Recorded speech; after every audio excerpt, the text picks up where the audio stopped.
Call an ambulance. Hurry up. My husband, who always rubbed me the wrong way, collapsed on the floor, drenched in a greasy sweat. The paramedics arrived swiftly, assessing his condition before lifting him onto a stretcher. Are you his wife? One of them asked me. Could you come with us to the hospital? As my husband lay there on the stretcher, he looked at me with pleading eyes. I met his gaze without wavering. No, I will not, I replied firmly, without a hint of hesitation. What? He murmured, his voice tinged with confusion, as if he couldn't comprehend what he was hearing. This man is a stranger to me, I continued coldly. So, I'm not coming. What? Please handle everything else, I said, turning away from him. Wait, Lydia, wait, he called out desperately. But I had something else in mind. I reached into my pocket and pulled out an object I had been carrying for days. The moment his eyes fell on it, his face turned ashen. How dare you treat me like a slave all these years? I said, my voice steady. This is my revenge. I will never forgive you. My name is Lydia. I'm a 36-year-old housewife living in a rented apartment with my husband Caleb. We met years ago through a colleague at work when I was still a full-time employee. My colleague, who had many friends, often invited me to social events. Being an introvert, I preferred watching movies or cooking alone, so I usually declined. One day, my colleague convinced me to attend a barbecue.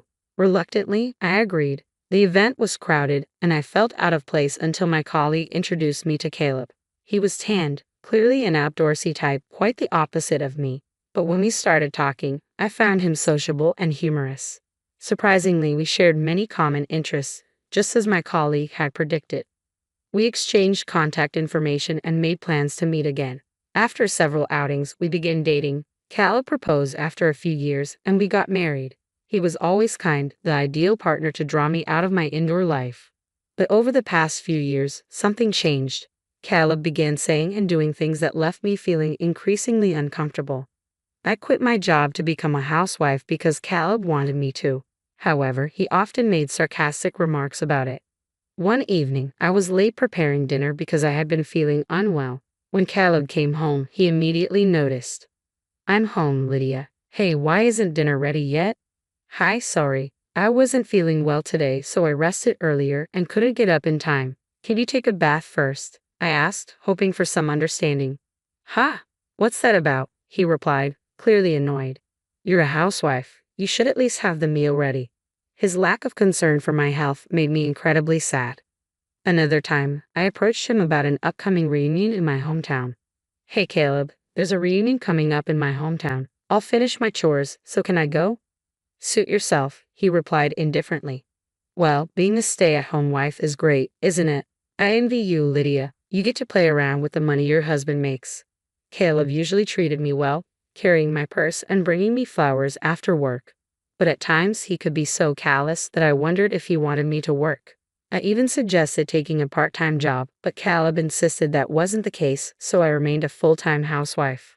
One day, I received an unexpected call from one of Caleb's relatives. I answered, feeling a bit apprehensive. Lydia, the voice on the other end said urgently, Caleb's mother has collapsed. I froze, shocked by the news. The relative explained that she had visited my mother-in-law a few hours earlier and found her lying in the yard. She called an ambulance, which rushed her to the hospital. Panicking, I quickly got ready and dashed out of the house. When I arrived at the hospital, I was told her condition was still critical. As I was being briefed by the medical staff, Caleb arrived, breathless and frantic. We were escorted to my mother-in-law's room, where she lay in bed, her body connected to various tubes. It was heartbreaking to see. Mom, Caleb called out softly, but there was no response. Caleb stayed by her side for the rest of the day. I decided to head home to prepare everything needed for the days ahead. I needed to prepare for my mother-in-law's hospital stay, so I gathered everything she might need. After a while, she recovered enough to sit up on her own, but she still struggled to do anything without assistance. I'm glad she's able to sit up, I thought. I wonder if she'll be able to walk again if she continues with her physical therapy. As her discharge date approached, I brought it up with Caleb. Her discharge is next week, I mentioned casually. But Caleb's response caught me off guard. Oh yeah, are you ready? We'll be leaving this house next week, so you better start packing our things. I blinked, confused by what he meant. Caleb noticed my reaction and seemed irritated. We don't need this house anymore since we're moving in with my mom at her place, he said, his tone dismissive. Honestly, you're still as dense as ever. Wait, I said, trying to process his words. Does that mean we're going to live with your mother after she gets out of the hospital? I never heard anything about that. Did you decide this without talking to me, and have you already canceled the lease on this house? Caleb's expression darkened further. Of course, I've already canceled the lease. It's the right thing to do for us as a family to live together and help her. Don't tell me you don't want to live with her, do you? I'm the one who supports this family, so I won't tolerate any complaints.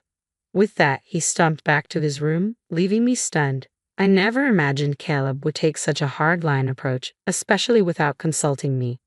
I couldn't believe he had already canceled the lease on our apartment. I had no choice but to move out. I knew he was concerned about his mother, but this was overwhelming. I sighed deeply. A few days later, I found myself living with my mother-in-law.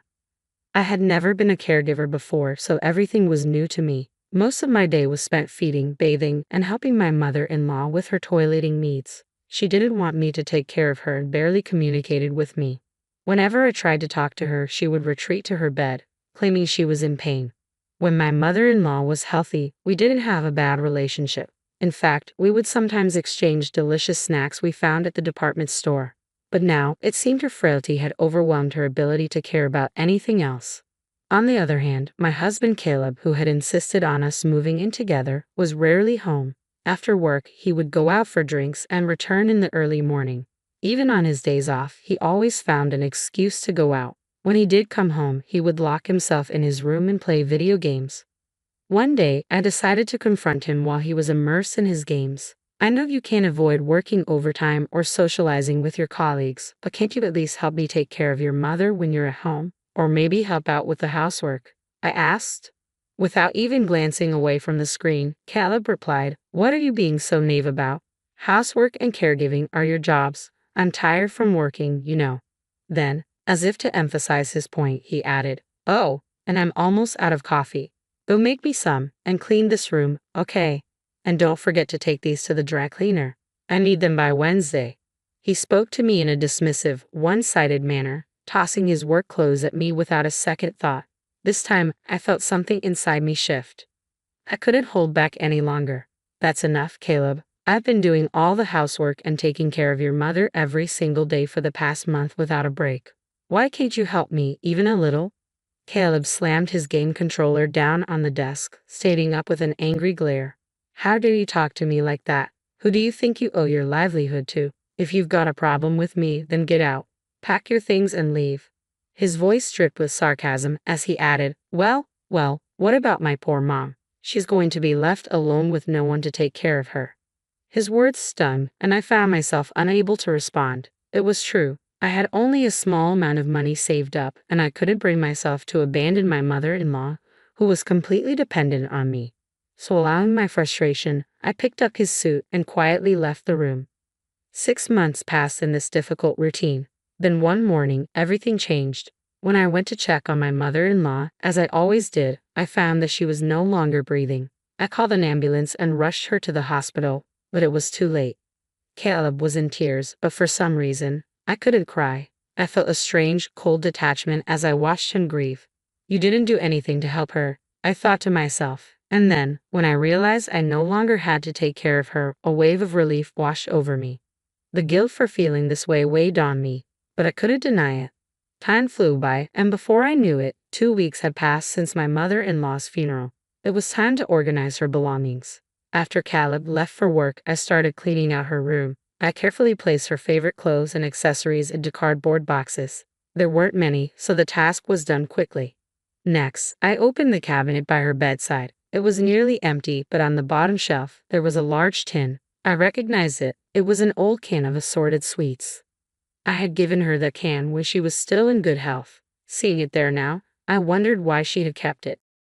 Curious, I opened the lid and found a letter inside. The envelope had my name on it, written shackily, Dear Lydia. My heart raced as I quickly opened it and began to read. In trembling letters, there was a message for me. Lydia, I am sorry for making you take care of me. I was ashamed of myself for burdening you every day. I was also ashamed of my son Caleb. I know how badly he has treated you. Lydia, you should leave him and live your life the way you want. My mother-in-law knew everything, how selfish her son was and how much I was suffering because of it. At the end of the letter, she wrote, I am glad that I was able to spend the last days of my life with you, Lydia. Thank you. In that moment, I cried for the first time since she passed away. All the emotions I had been holding back flooded out of me. I cried and cried until there were no tears left, and then I made up my mind. I would divorce my husband. 10 days had passed since I found the letter from my mother-in-law, but Caleb continued treating me like a servant. Lydia, I'm missing one of my socks. Where is it? And take my car to the car wash today. You've got nothing else to do, right? He was going out golfing with his colleagues, completely oblivious that today was our wedding anniversary. Not that I cared anymore. What are you going to do while I'm gone? You can't just sit around. You need to prepare dinner, clean my room, and scrub the bathroom. You've got plenty to keep you busy. His arrogance left me speechless. Hey, are you listening? Bring me my sock and a jacket. Hurry up, or I'll be late. Just as he finished barking orders, Caleb suddenly clutched his stomach and collapsed to the floor, writhing in pain and sweating profusely. He gasped for me to call an ambulance, his voice strained as if squeezing out the words. I stood frozen, overwhelmed by the sadness of the situation, as my husband yelled at me, Hurry up, you're really useless. Can't even call an ambulance. Strangely, his words made me feel calm. I picked up the phone and dialed 911. Within minutes, the ambulance arrived, and the paramedics quickly assessed Caleb's condition, placing him on a stretcher. As they prepared to leave, one of them asked, You're his wife, right? Will you come with us to the hospital? Caleb looked at me with pleading eyes, but I met his gaze with unwavering resolve and replied, No, I will not. His voice faltered. What? It was as if he couldn't believe what he was hearing. This man is a stranger to me now, I said firmly. I'm not coming. Please take care of the rest. With that, I pulled out something I had been carrying in my pocket for days, divorce papers that Caleb had once forced me to sign during a previous fight, always threatening to serve them if I ever disobeyed him. As he tried to snatch the papers from me, the pain in his body made it impossible for him to move. He slumped back onto the stretcher, defeated.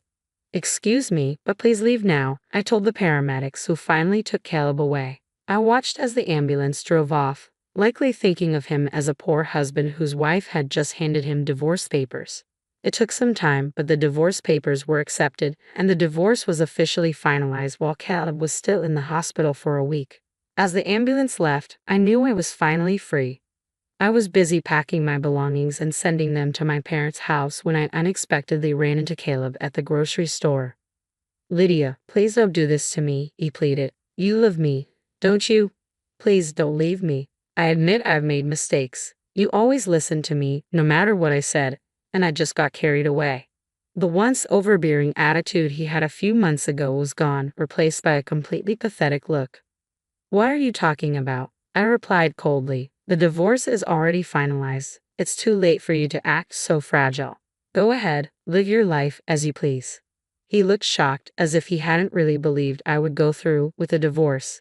His hands were shaking, and his face turned pale. Well, that's that then. Bye. 6 months had passed since our divorce, and Caleb had once shown up at my parents' house. He rang the intercom and called out my name so loudly that I had no choice but to see him. Sure enough, he wanted me to get back together with him. When I stayed silent, he began to spill out details about his current lifestyle. He couldn't cook because he had forced me to do all the housework, so now he lived on TV dinners and takeout. He had gained 10 pounds since the divorce, his face and stomach visibly fuller. He didn't know how to do laundry, so his shirts were wrinkled and smelled strange, making him look even more disheveled. I finally realized how much you did, Lydia, he said, starting to sob. If I don't get my act together, the people at work won't like me. But I saw right through those crocodile tears. He just wanted to treat me like a servant again. There was no way I was going back to that. No, never. If you make any more noise, I'll call the police, I told him, treating him like a stranger. Caleb, clearly afraid of the police, left the house in tears. I was sure he wouldn't bother me again, and I hoped I was right. While my ex-husband seemed to be leading a very inconvenient life, I was living quite comfortably. I had stayed at my parents' house for a while, but now I rented a small apartment and lived alone. My standard of living was lower than when I lived with Caleb, but I loved this new life where I had my own time and space. I had worried about finding another job at my age, but as luck would have it, a friend of mine had a contact who was retiring, and I managed to step into her role. I felt so happy to spend my time and money on myself without anyone telling me what to do. From now on, I was going to take care of myself at my own pace. It was the beginning of a new chapter in my life.